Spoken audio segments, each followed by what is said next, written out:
El Manchester City se ha clasificado para su tercera semifinal de Champions consecutiva al vencer finalmente en el global de la eliminatoria a un Bayern que ha estado de nuevo muy mal en las áreas. Vamos a analizar lo que ha ocurrido en el partido y a comentar lo que significa este resultado para ambos equipos.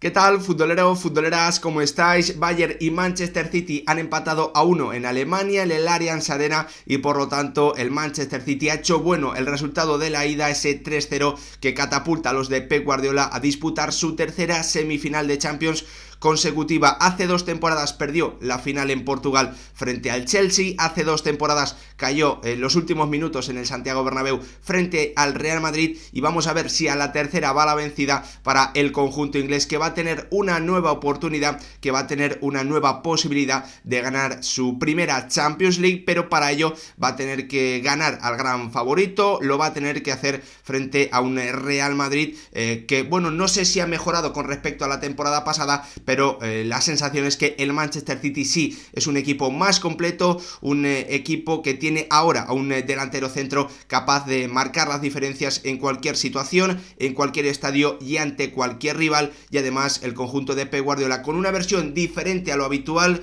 con una versión más conservadora, una versión menos controladora desde la posesión, una versión menos ofensiva, bueno, pues ha conseguido esta nueva clasificación, hacer de nuevo historia para su club y meterse en su tercera semifinal de Champions en las últimas 3 temporadas. Un Manchester City que, como digo, nos ha dejado una versión muy diferente, un Manchester City que hoy yo creo que se ha visto claramente superado en el juego por el Bayern, algo que ya vimos también durante un tramo importante del encuentro en el partido de ida, pero que se explica, un resultado que se explica a través de la diferencia, de la gran superioridad que ha tenido el conjunto inglés en ambas áreas, con una línea defensiva absolutamente espectacular, liderada, como no, por un Rúben Díaz que ha estado de nuevo a un gran nivel, que ha vuelto a sacar un balón sobre la línea, como ya hizo en el partido en su estadio, un Nathan Ake que hoy ha tenido que sufrir muchísimo, pero que en el partido de ida también estuvo a un nivel notable, y un Ederson que, pese a la gran cantidad de llegadas que ha tenido el equipo de Thomas Tuchel, tanto en la ida como en la vuelta, no ha necesitado una actuación pletórica, no ha necesitado una exhibición para encajar finalmente tan solo un gol. El guardameta brasileño no ha tenido fallos, esto es muy importante porque era un futbolista que dejaba muchas dudas, un jugador que venía cometiendo errores importantes en partidos clave, y bueno, pues es una gran noticia de cara a las opciones de estar en esa final de Estambul 2023. Es una gran noticia para los de Pep Guardiola que su guardameta haya dado bueno, pues ese paso hacia adelante y haya podido por fin dejar atrás esos errores que terminaban siendo obviamente decisivos. Ya tenemos el cuadro de semifinales, ya sabemos que el Real Madrid se va a enfrentar al Manchester City el 9 o 10 de mayo, el partido de ida en el Santiago Bernabéu, el partido de vuelta será el 16-17 de mayo en territorio inglés, en el Etihad Stadium. Por el otro lado del cuadro ya sabemos que tenemos derbi de la Madonina, partido entre equipos italianos, Milan e Inter se van a cruzar, va a ser la tercera vez que lo hagan, las 2 previas pasó el Milan, vamos a ver si el Inter termina consiguiendo una nueva final de Champions para un conjunto que ya sabéis que obviamente también la ha ganado en varias ocasiones, pero de una forma que, bueno, pues no tiene prácticamente nada que ver con la posibilidad que tiene en esta ocasión, ni por la forma de jugar, ni por los entrenadores que dirigían al conjunto italiano, al conjunto Nero Azzurri en esos momentos. De esta eliminatoria, de este Milan-Inter, vamos a hablar después. Voy a hacer un vídeo analizando ese empate a 3 entre el Inter y el Benfica, repasando lo que ocurre y obviamente comentando lo que significa para ambos equipos alcanzar, en caso del Inter, la semifinal, y para el Benfica quedarse fuera. Así que os animo, si os interesa también, a que bueno, pues dentro de un par de horas volváis al canal o estéis muy atentos si tenéis la campanita activada, ya que, bueno, ya que lo he dicho, recordaros que me ayuda muchísimo que os suscribáis al canal, que dejéis vuestro like y también obviamente que me dejéis vuestra opinión en comentarios comentarios sobre esa tremenda eliminatoria, esa final anticipada doble partido, como se hace en las finales de la Copa Libertadores, donde hasta hace un par de temporadas se jugaba a doble partido, ida y vuelta. En esta ocasión tenemos ese formato en la Champions League, porque ese duelo ante el Real Madrid y el Manchester City, pues yo creo que va a determinar o va a permitirnos ver en la final un duelo muy desequilibrado, ya que ocurra lo que ocurra entre Milan e Inter, el gran favorito va a salir por ese otro lado del cuadro, donde el Manchester City tiene para mí más recursos que en temporadas anteriores, sobre todo porque, bueno, pues ha conseguido un delantero centro, como comentaba antes, del máximo nivel, que hoy, pese a fallar 2 ocasiones claras, pese a tener un penalti a favor, pese a precipitarse en otra opción, ha terminado teniendo una tercera, pasando por encima de un Dayot Upamecano que ha hecho una eliminatoria, bueno, absolutamente terrible, y marcando ese tanto que ha puesto el 0-1 y que ha dado toda la tranquilidad del mundo a un Manchester City que hoy no ha hecho un buen partido, un Manchester City que hoy ha estado claramente superado en el juego, por llegadas, por ocasiones, por falta de control, por falta de posesión, por falta de control del partido y de control sobre el rival. El Manchester City ha estado, como os digo, claramente superado, pero es ahí cuando, pues hemos visto los problemas en ataque de un Bayern, del que vamos a hablar después. Pero bueno, pues antes, por terminar, como os comentaba, para mí lo más destacado que deja esta clasificación del Manchester City a semifinales es el cómo lo ha logrado, pues el conjunto inglés, haciendo y teniendo menos, en definitiva haciendo muchas menos cosas bien de lo que venía siendo habitual en eliminatorias anteriores, en partidos anteriores, en ediciones anteriores de esta competición. El Manchester City ha tenido a una gran línea defensiva, ha tenido a un Erling Haaland que ha sido pues muy importante, que fue decisivo para aprovechar los malos momentos que tuvo el Bayern en ese tramo final del partido, para marcar el 2-0, para marcar el 3-0, en el 2-0 asistió a Bernardo Silva, como recordáis, y bueno, pues un futbolista que de nuevo ha vuelto a demostrar que es pues decisivo en este tipo de encuentros. Veremos, porque va a tener una gran oportunidad en medio de esos rumores constantes que aparecen prácticamente semana tras semana de Haaland en el Real Madrid. Él va a tener una gran oportunidad. Hoy mandó callar al Allianz Arena después de que el Bayern lo hubiese eliminado de todas las competiciones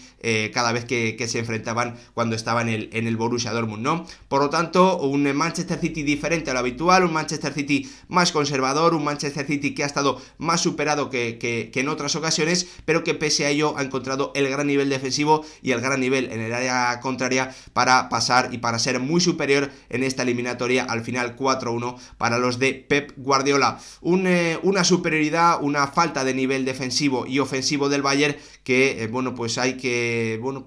intentar explicar, porque yo creo que se puede hacer de forma bastante clara. Hay responsables, hay nombres de los que hay que hablar, nombres que hay que señalar, y uno de ellos sin duda tiene que ser un Dayot Upamecano, que sale tremendamente señalado de esta eliminatoria. Estuvo muy mal en el partido de ida, desencadenando ese torrente final del Manchester City, esa superioridad tremenda que aprovecharon los de Guardiola para marcar el 2-0 y el 3-0, como comentaba antes, y hoy de nuevo saliendo en las fotos, haciendo un penalti y también, fallando de nuevo, escurriéndose, teniendo en definitiva también mala suerte, hay que decirlo, en ese tanto del 0-1 que ha acabado con todas las esperanzas de un Bayern que ha tenido muchísima cantidad de ocasiones, más claras, menos claras, disparos desde fuera del área,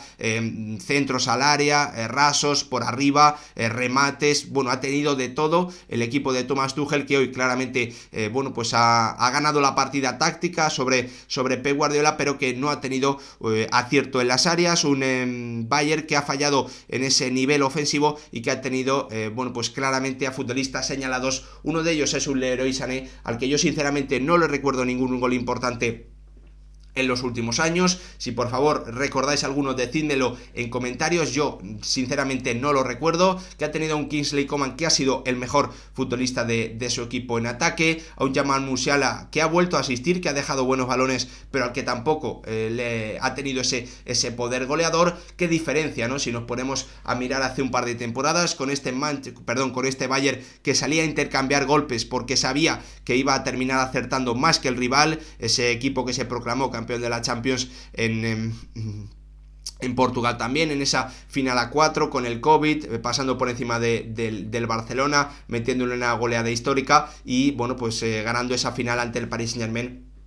con el gol de Kingsley Coman, ¿no? Desde ese momento han cambiado muchísimas cosas. Robert Lewandowski se ha marchado, el Bayern no ha fichado a ningún delantero de garantías, un delantero de nivel, sigue manteniendo a Choupo-Moting, el jugador que tenía que ayudar a suplir la baja del futbolista polaco, aunque obviamente no podía igualar sus goles, su cantidad de goles, sí que estaba llamado a aparecer en momentos importantes, pero la temporada de Sadio Mané ha sido muy mala, muy por debajo de lo esperado, y además termina con ese puñetazo con sanción incluida muy alta, 300.000 euros. Se habla en Alemania sobre después de darle un puñetazo al Leroy Sané. Muy mala temporada del futbolista senegalés, que venía a tener un rol importantísimo. Muy mala temporada también de un Serge Gnabry, al que ya en varias ediciones de la Champions hemos visto brillar a nivel goleador, incluida esa con Hans-Dieter Flick al mando del conjunto alemán. Bueno, pues esas tres, para mí, esas tres individualidades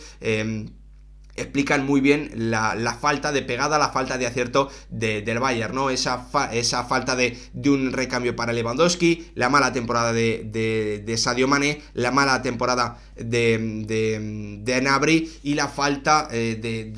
bueno, pues de pegada habitual del Leroy Sané, un jugador muy regular, un jugador al que no se le recuerdan goles importantes. A esto también hay que añadirle, bueno, que Kingsley Coman, pese a que ha marcado goles, es cierto, muy importantes, tampoco es un futbolista, bueno, que sea muy regular en ese tipo de, o en anotar tantos, ¿no? Es un jugador que sí es cierto que, por ejemplo, marcó o que decidió esa final de Champions, que marcó también en el partido de ida de cuartos, si no recuerdo mal, frente al Paris Saint-Germain, de octavos frente al Paris Saint-Germain, pero que no es ese goleador prolífico, porque él, bueno, pues tiene otras características, es regateador, como ha demostrado hoy, y superando a Nathan Ake, ¿no? Por tanto, un Bayern que ha tenido un Upamecano terrible, que además ha acusado claramente las bajas. Matthijs de Ligt llegó el pasado verano procedente de la Juventus por cerca de 80 millones de euros para hacer que el francés no tuviese que ser titular, porque ya no se fiaban de él después de la mala temporada que hizo. Esta 22-23, pese a todo ello, pese a tener la oportunidad de jugar mucho por la baja de un Lucas Hernández que estaba llamado a ser el central titular junto a Matthijs de Ligt, le ha permitido a Upamecano ser titular, tener muchísimos minutos y, según cuentan los que le ven en el día a día, hacer una gran temporada. Pero ha llegado el momento clave, ha llegado esta semifinal de Champions, ha llegado ese partido en el Etihad y hoy el partido en el Allianz Arena, y la verdad es que ha salido totalmente señalado, totalmente marcado por estar muy mal, fallando en demasiadas ocasiones y además en acciones muy decisivas. Y también a todo esto hay que añadirle la bajada en el nivel de la portería del cuadro alemán, con esa lesión también difícil de entender de Manuel Neuer, y que se suplió, bueno, con un futbolista de ciertas garantías, es totalmente cierto, pero que obviamente no es uno de los mejores porteros del mundo. Estoy hablando de la lesión de Neuer y del recambio, la llegada de Jan Sommer, ¿no?, a la portería de un Bayern que vamos a ver qué ocurre este próximo verano, si hay unos cambios importantes en la plantilla. Lo cierto es que se ha demostrado que tiene que hacer bueno, pues un fichaje como mínimo muy importante para el centro de su ataque, porque se ha quedado cortísimo, ha estado muy fallón frente a la portería de un Ederson, que no ha tenido que hacer un auténtico partidazo, no ha necesitado ni en la ida ni en la vuelta hacer un partidazo espectacular, pese a la gran cantidad de llegadas, de ocasiones que ha tenido el conjunto de Thomas Tuchel, que sale muy tocado de esta eliminatoria, ya que ya ha caído eliminado en la Copa Alemana, ha caído también derrotado en esta semifinal de la Champions, y en Bundesliga los resultados no se han corregido demasiado, así que le va a tocar pelear contra el Borussia Dortmund hasta la última jornada. Eso es lo que parece por el campeonato alemán. Hasta aquí este repaso de un partido, de una eliminatoria que deja esa final anticipada a doble partido, esa eliminatoria espectacular que tiene una pinta increíble entre el Real Madrid y el Manchester City, el conjunto de Carlo Ancelotti frente a la posible revancha de un Manchester City que tiene delante bueno, pues al logro más grande de esta Champions. pero que tiene posibilidades, sobre todo porque ha mejorado en aspectos decisivos de cara a poder meterse en su segunda final de la historia en esta competición, porque su nivel defensivo ha mejorado y arriba tiene a un Cyborg que prácticamente sale a gol por partido en esta competición, o que bueno, sale a más de un gol por partido en esta competición. Así de locos son los números de Erling Braut Haaland. Gracias por verlo, nos vemos en el próximo vídeo.